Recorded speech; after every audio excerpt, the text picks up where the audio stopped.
പിതാവിന്റെയും പുത്രന്റെയും പരിശുദ്ധാത്മാവിന്റെയും നാമത്തിൽ ആമേൻ. വിശുദ്ധ യോഹന്നാൻ എഴുതിയ സുവിശേഷം 5-ാം അധ്യായം 1 മുതൽ 16 വരെയുള്ള തിരുവചനങ്ങൾ.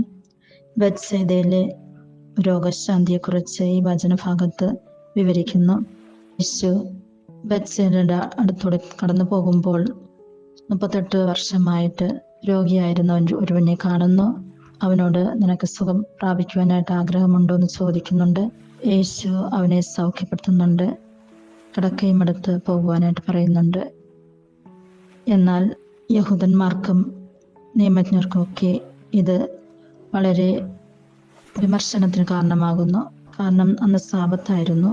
കിടക്കയെടുത്ത് നടക്കുവാനായിട്ട് പാടില്ലാത്ത ഒരു നിയമം അവർക്കുണ്ടായിരുന്നു. തന്നെ സൗഖ്യപ്പെടുത്തിയത് ആരാണെന്ന് ചോദിക്കുമ്പോൾ അവന് യേശുവിനെ കാണിച്ചു കൊടുക്കാനായിട്ട് സാധിച്ചില്ല. കാരണം യേശു ജനക്കൂട്ടത്തിൻ്റെ ഇടയിലൂടെ മറഞ്ഞു കഴിഞ്ഞിരുന്നു. ഈ വചനഭാഗത്തിലൂടെ യേശു നമ്മെ ഓർമ്മപ്പെടുത്തുന്നത്, നമ്മൾ യേശുവിൻ്റെ പക്കൽ ചെല്ലുമ്പോൾ അവിടുന്ന് നമ്മുടെ ഓരോ ആവശ്യങ്ങളും മനസ്സിലാക്കുന്നു.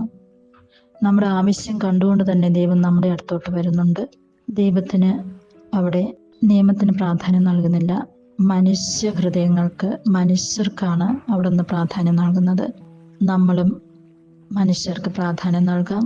കാരണം ദൈവാത്മാവ് ഓരോരുത്തരിലും ഉള്ളതുകൊണ്ട് ദൈവത്തെ മറ്റുള്ളവരിൽ കണ്ടുകൊണ്ട് ജീവിക്കുവാനായിട്ട് പരിശ്രമിക്കാം. അതിനായിട്ടുള്ള കൃപാവരങ്ങൾ പിതാവായ ദൈവം നമ്മൾക്ക് ഓരോരുത്തർക്കും നൽകട്ടെ എന്ന് പ്രാർത്ഥിക്കുന്നു.